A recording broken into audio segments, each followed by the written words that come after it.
Sretan vam svima. 100. dan škole.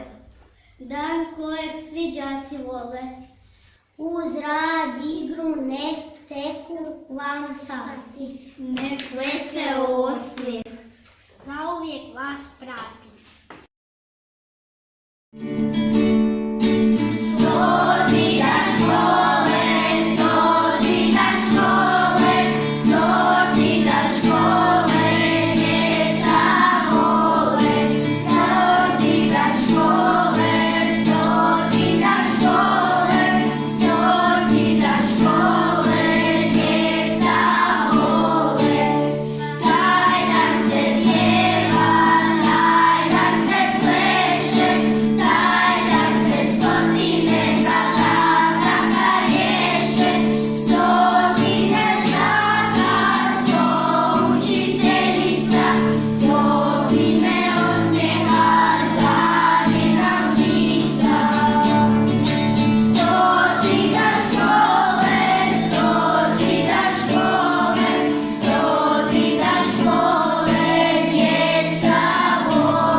Došlo mi je pismo.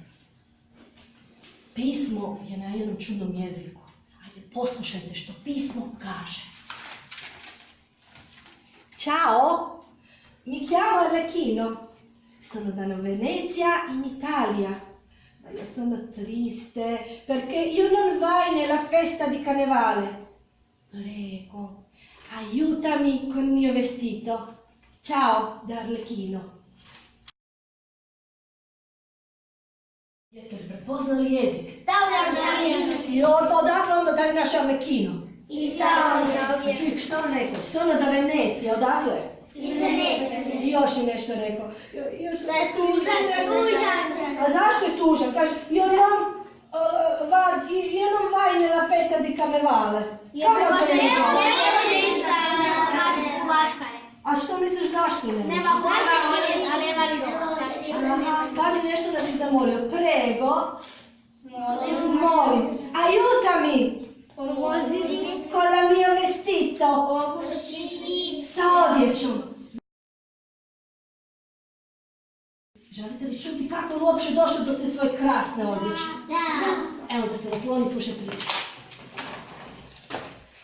Jednom davno, prije 500-600 godina, u gradu Veneciji je živio jedan dječak po imenu Arlecchino.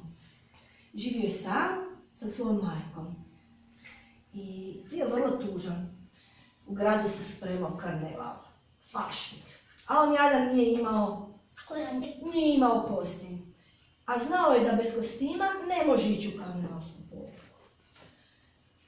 Pitao je mamu i mama je rekla da bi mu rado pomogla, ali da ne zna kako, jer jednostavno nema novaca za nabaviti tkaninu da bi mu sašila posebno odijelo. I mama je nekoliko dana pred karneval pokušavala, pitala, molila, ali niko je nije htio posuditi novce za odijelo. Ali mama se nije predavala. Pokucala je ona na vrata svojih susjeda i pitala može li makar dobiti ostatke njihovih tkanina. I tako tu večer pred karneval, kada je Arlecchino već tužan otišao spavati, mama je sjela za šivaći stroj. I od 100 komadića raznoljenih tkanina sašila je odijelo. Odijelo kako nikad nitko nije vidio. Odijelo po kojem danas svi poznajemo Arlecchino.